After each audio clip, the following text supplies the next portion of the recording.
There's my gratitude alarm going off right when I'm supposed to start my show. Hello, everyone. Good evening. Welcome to another weekly episode of Living with Annietude. We have a very special guest tonight. I'm super, super excited to bring him on. He swooped in at the very last second. I was nervous and scared, and I thought, how am I going to talk about this for half an hour? But here he is, Jay Abbasi. Hi. Hey, Annie, how are you doing? So this is like so typical of me and how I do things. And people are always like, do you want to, we should really meet first. We should chat first. We should talk about this. I like off the cuff, bring you in, tell me your whole spiel, everything that you're doing, what you have going on. Tell me. And like, let's just chat. Like, I don't need to prepare. I don't need to know. I know about you. I've done my, I read your posts and I've read up on you. But other than that, I just like to learn on the show. Yeah. So hopefully, since you swooped in at the last second, you're feeling this. Yeah. I'll tell you what I was doing right before this. I was watching Despicable Me 3 with my daughter. Naturally. Who isn't watching that? Right. I was happy that we weren't watching Despicable Me 2 because we've watched that probably 15 times over the last 20 days. And that's what happens. It's unbelievable to me how they just keep watching the same exact movies, and it's fine with them. And it's like, it's always like, well, I want Moana, right. Moana. And it's like, you're like, oh my God, I can be as mindful as I friggin' want to be, but I can't watch Moana one more time. Yeah. It's that special time though, right? Where you, and what I do is, I just remind myself that she's not always going to be this way. No, you know what? Jay, where she wants to cuddle up, right? And she wants to watch TV with me, watch a movie with me. And when I think of it that way, I go, I'll watch Despicable Me 2 as many times as you want. That is the best. I don't know if you saw my post the other day, but this is like the same exact thing that you just said. I posted that I was up, I was like ready to go, and I was in my schedule. I'd been up since 5:30 doing work, and I was ready to go. I was about to go on my run, and my daughter came pitter-pattering into my room. She's 8.5, but like she kind of is like my Velcro, so she's like a little bit like younger to me in my eyes. So she comes pitter-pattering in my room. She's like, Mommy, will you lay with me? And I was like, my first reaction was, I'm right on schedule. I'm gonna screw up my whole. And then I thought, how long is she going to ask me to do this? Right. Like it's not going to be forever. So what is this 5 or 10 minutes? So I got back in bed with her and I held her and I said, you're my favorite person on the entire planet. And I am so incredibly grateful for you. And that was, I left a video on LinkedIn about it because it was such a moment, it was like, just stop for a second. Like, yeah, this isn't convenient. This isn't part of my schedule. This is going to throw me off 15 minutes. Right. But like, how long is she going to do that? How long is she going to ask me for that? And I know that's your whole MO. So tell me, first of all, some people said, hi, midday. Welcome to midday in Sydney, which is exciting. Thank you for tuning in from Sydney. Hi, David Munford. How are you? Gabe Leal says hi. Oh, I would love for him. I wish he could pop on because you know what he's wearing today, Jay? You might appreciate this. He's wearing a Philadelphia Eagles hat and he's a huge Dallas Cowboys fan. So we had a bet months ago that if the Eagles won, which I told him they would, because I'm a huge, huge fan, that he had to wear an Eagles hat. And so he's supposed to be wearing it on his show tonight. But his bet to me was that I had to wear a Cowboys jersey, which I was going to die before I was going to do that. So if the Cowboys won, it would be over my dead body that would happen. Hi, Angela. How are you? Everybody popping in to say hi. Hi, Rhonda. She's my girl too. Okay. So tell me about, like, if you were to give me your few minutes on who is Jay, tell me. Who is Jay? So I would start with a story because it helps to tell you who I am. So I was like many people who was overworked, stressed out, killing myself. I remember I was working 75 hours a week. I had 2 jobs. I was also in school. And my daughter was 2 at the time. And then I faced some life changes, some traumatic things where I lost my dad, and my dad died suddenly of a heart attack. I'm sorry. Thank you. And I was going through some relationship challenges. I was married. I'm not married anymore. We're friends now, but at the time it was, working through that difficulty. Yeah. And I was like, things weren't going well financially either. And so I start there because I I think it's a good place to tell you where I came from. And when my father passed and all these things were going on, I looked into how I can improve. I didn't want to live that life anymore. When I saw my dad at 55 with all the dreams he had every intention to wake up the next day, go to work, and to continue seeing his grandkids grow up. And he didn't get that opportunity. And I thought to myself, well, this could be me at any time. So what am I doing with my life? And it led me to this path of seeking. And I read everything I could about how to better develop myself. And I heard about this thing called mindfulness. And I said, that stuff's not for me.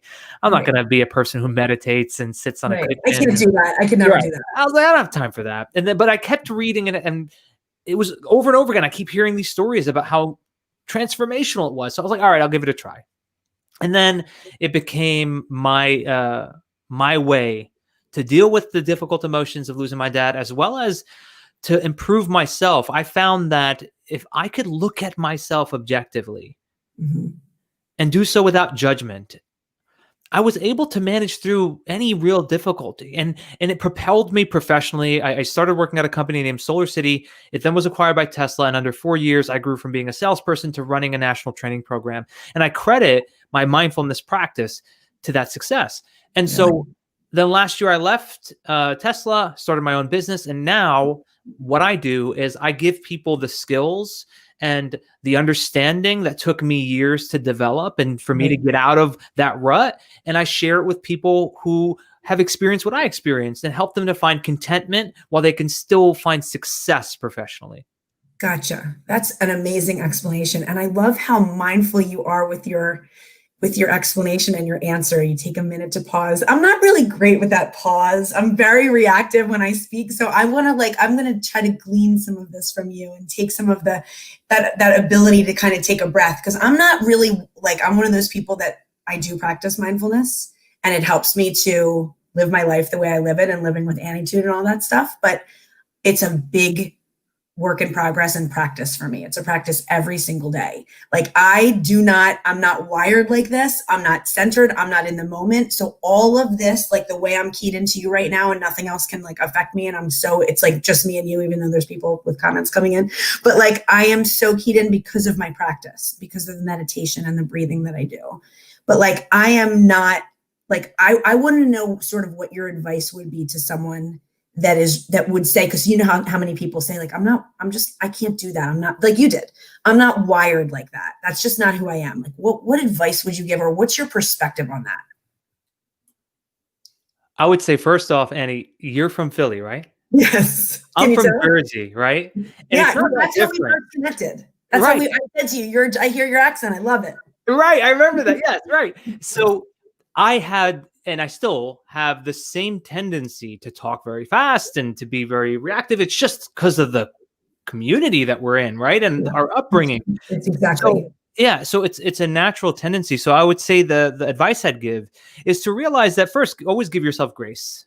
We don't want to be too judgmental and why aren't I this way? That never helps. That never serves. No, beating yourself up never works. Right. And I would say the second thing is, we aren't wired to ride a bicycle either, right? We have to practice riding a bicycle the first time, and we have to give ourselves we have to be intentional with our practice when learning a new skill. I like to think of things like pausing, things like being more present, as a skill that anyone can develop if they are intentional, they're patient with themselves, and they persist each and every day in the same way you would learn any new skill. Right. So, okay, that's great advice. So my question to you is how do you define it? How do you I know you say intention, and how do you define mindfulness? Because I think this word, Jay, gets thrown around a lot. And I think people, it's like the words like empathy, and compassion. These are words that are oftentimes thrown around, and people aren't really exactly sure what they mean. So I don't mean to rush into this conversation and sort of I don't want to skip over that part. Let's, if you could give me your definition of mindfulness, how you define it, that would be helpful. Sure. So I define it as maintaining awareness of the present moment objectively and with acceptance. So I'll break down the definition a bit. So, we always have awareness. Awareness isn't something that you have to like, where is it? It's always there. We just are maintaining it. We're tapping into it, Right. and we're realizing, or we're basing our experience in the present moment. Everyone, I think, has an understanding of what the present moment is, Right. but it's not often, or very often, we are not in the present moment because our thoughts are going to the Yes. future, or we're ruminating about the past, Yes. and we're not here, right? So I think everyone in basic language could say, I understand the difference between being caught up in my imagination or dwelling about something that happened in the past and being here and now. And that's what mindfulness is ultimately asking us to do. And then it's doing so without the story. So what I mean by that is, The story. Yeah. yeah, the subjective layers that we add and project onto the present moment are not being added when we are being mindful. Instead, we're seeing things as they truly are, rather than how we're filtering them to be. So a very common phrase I use, and I heard it from Anthony DeMello, is we see the world, or we see people, this is just in relation, we see people as they are rather than as we are. Yeah. And then we do so without any judgment, with acceptance of what is. I'm not looking at the situation and saying it should be different, or I wish it wasn't this way. Yes. Instead, we're seeing it as it is, and we are accepting as it is. It doesn't mean we don't take action to fix it, but we are accepting what is the reality of our situation. This is very hard to start, but I think do you find that it gets easier as the more you practice? I mean, is it something that becomes more fine-tuned as you go, or is it a daily practice that you have to really put the same amount of energy? Like, does it come naturally to you now? Do you, and also what, I'm going to ask that question first. I would say yes, it does become more of your natural way of being. Yeah. And I don't want to make it seem like it's some sort of difficult to achieve state, or like words like enlightenment get thrown around, or Yeah. awakening. I don't like to put it on a pedestal, because I don't think that's real. I think that's another story. I think all it is, it's subtle. It's a subtle little shift that we can make. And at the beginning, that subtle shift seems like it's so different than our normal way of being. But Sure. once we just go at it little by little, it then becomes where in every experience we can bring ourselves back to the present moment. We might get lost in thought, and I still do Right. all the time, but I notice it a lot more than I used to. That And was my that's where the question too. ease comes in. Yeah. That's exactly what my next question was going to be. Do you find yourself, because I think what a lot of people's issue is, it's not that becoming mindful and paying attention to it, it's bringing yourself back and not blaming yourself for going off track.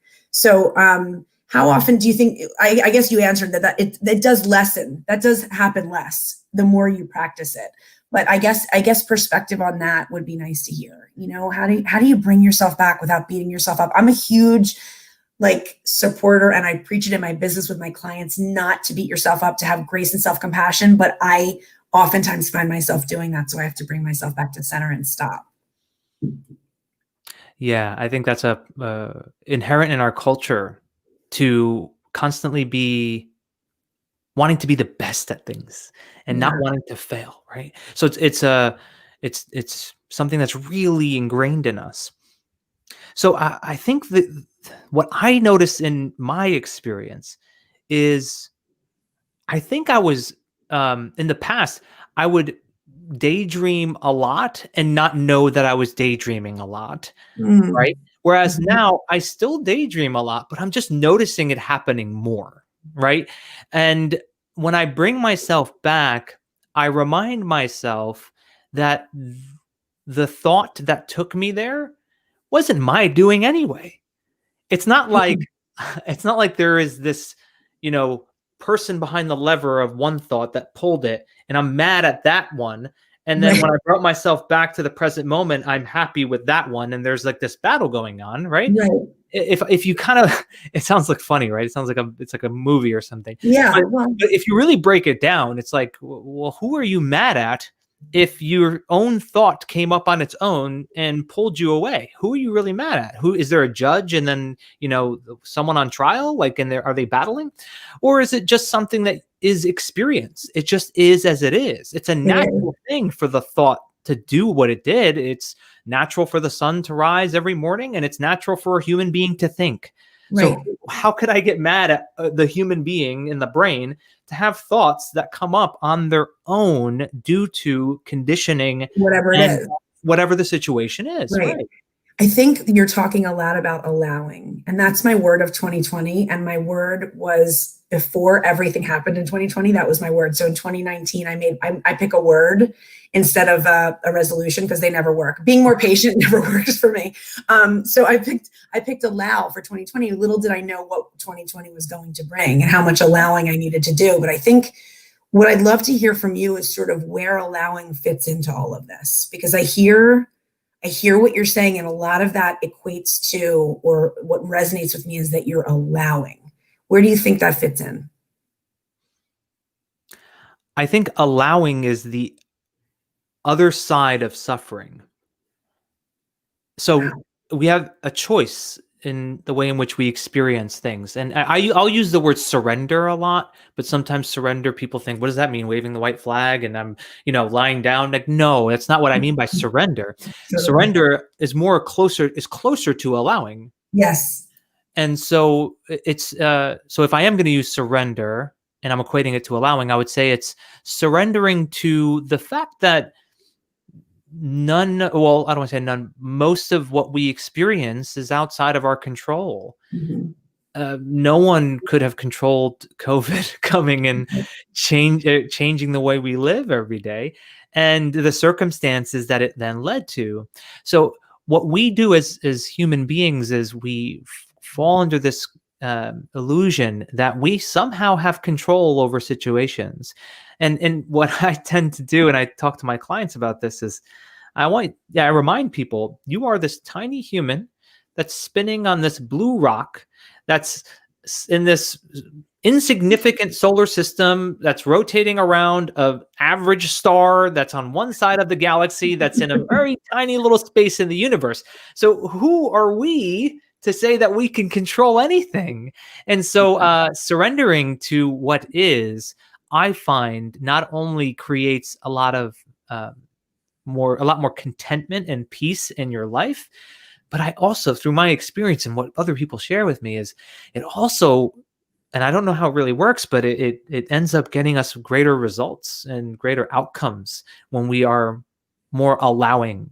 And again, the opposite side of that is suffering or resisting what is. Yes. So a couple of people, that's an amazing answer. I'm still letting that sit with me, but a couple of people wanted to say hi. So I'm going to bring them in just for a sec. Sure. Some comments. Angelica says, hello, ready for another amazing show. Mike Paterano says, hey guys, two raw, real vulnerable people that impact so many people daily. I'm fortunate to be one of them. Jay's amazing. And he's my favorite person ever. Courtney is a very old friend of mine. I used to work with her husband, mindfulness. She's like mindfulness guru queen.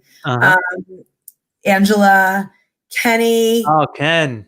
Isn't he the greatest supporter of all time? Like, I feel like a piece of vanilla cake after he gets done talking. Like, I just feel like I'm just edible. So, Kenny, I love you. Jay is a gem of a human being. Oh, that's very kind. And hi, sweetheart, Jeff Bauer. Oh, Jeff. Like, so many of these people are so my heart. Jay, you're very handsome, Rhonda said. Thank you. That's very kind. Blushing. This is what happens. I don't know if you do a live, but what happens is I get LinkedIn user and I can't see who it is till I go back into LinkedIn and see. So I'm glad that you love the definition. That's amazing. The definition was incredible, but I don't know who's saying that. Mm-hmm. So I apologize about that. Something I've been working on too. You bring up, hi, Jairus. Hi, Mary Ellen. Jairus says hi. I love all these people that check in and say hello. Surrounding ourselves with great, inspiring people is a game changer. It sure is. It definitely is. You brought up surrendering, and it makes me think about the word, what did I talk about today? Where, surrendering is not the white flag. I so agree with you. And it's not giving in. It's not giving up. it's actually turning what they say in like the 12-step program, like you're turning your will over, you're saying, and it's actually strength. It's empowering to show that and to give that and to surrender. It's not your typical definition of like, oh, stop, I'm surrendering. It's more like, here, like I'm giving it up now, and another word that I think is often misused or misunderstood is vulnerability. And I wanted to kind of get your feel on where vulnerability fits into all this, because I think that when you say like my computer's vulnerable, like you think it's weak, it's broken, it's attacked, right? But when we talk vulnerability in our life, it's very different. I think there's this vulnerability has a really big place in all of this, and I'd love to hear your take on that. Yeah, I think of when I hear a word like vulnerability, the question that comes to mind is what's fueling it? What's fueling the vulnerability? And if what's fueling the vulnerability is kind of like self-centeredness or insecurity or desire for attention, that's when it leads to kind of oversharing. And that's when I think it falls into the stigma of weakness, right? Right. And so I think that's real too. I think that happens, and I think people mistaken oversharing for vulnerability, and that is it's really more of an insecurity and a fear when someone is spilling their guts out and telling their story when it wasn't really a space to do that in a comfortable way.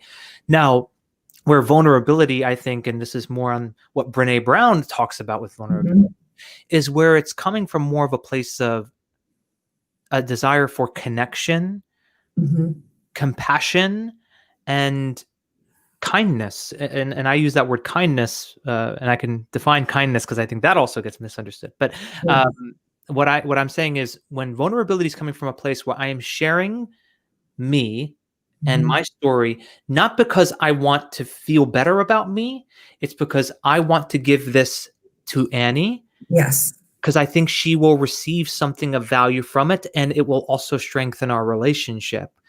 And that's, I think, an incredible way to communicate with other people, with human beings. I think that the great leaders and the people who I admire most excel at being vulnerable, and they don't ever do it in a way where I perceive it as weakness. Right. No, I completely understand that. And I mean, for example, me as an example, I share on LinkedIn and I'll share personal things that are going on because I truly want to make an impact on just one person. And if I can impact them and let them know, and the message that I receive is not of weakness, it's actually the message I receive is thank you. That really helped me or motivated me or inspired me. And that's why I continue to do it. Some people might say that I am, being very vulnerable, but I have a boundary, but there are certain things I will share because my job in life, my mission in life is to impact other people. And I know that, you make a lot of great videos and there's an authenticity factor to you that is why, I wanted you on the show and why I wanted to talk to you and why, I think you're so successful at what you do. Where do you think authenticity fits in? Well, it's very kind of you to say. Thank you. I think they go hand in hand. I think authenticity and vulnerability go hand in hand. I think I just think that we're in a world, in a society where there's so much Photoshop. Yes. Everything is Photoshop. Everything is photoshopped, everything is polished and all that. And we don't relate to that as human beings. I think that just because we're sometimes behind screens and appearing on laptops, it doesn't change our human nature. And that is to relate to people in authentic ways. And so I think that authenticity is critical for being relatable. And in my experience, I for example, if I make a video, what I try to do is I look at that camera lens as if it's a pair of eyes looking back at me. And I just imagine the other person who's listening And I see them there, and I do the same thing. I before I even got on LinkedIn, someone gave me this advice, and it was when you leave a comment, uh, really think about the person who's on the other side of that comment.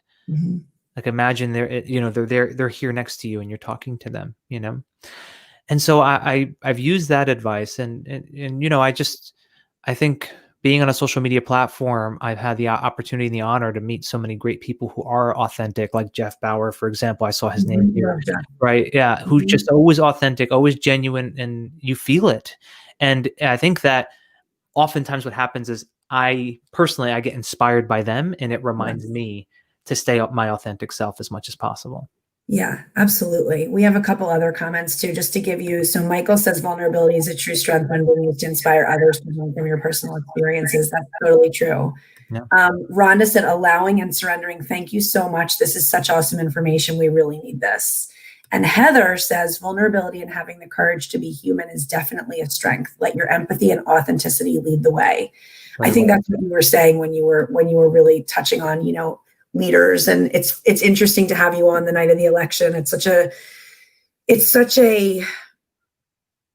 first of all, an historical, obviously, time and moment in time that we're getting to spend together tonight. So thank you for being here. Yeah.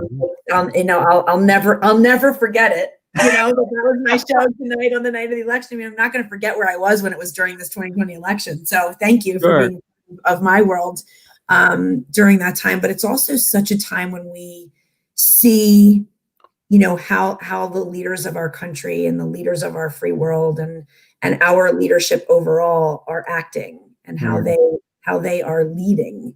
And when you lead with look, I'm not going to get political, but when you lead with empathy and compassion, it really does inspire people, and it makes people just, I think, work harder and feel more just inspired and do more and feel more and be more.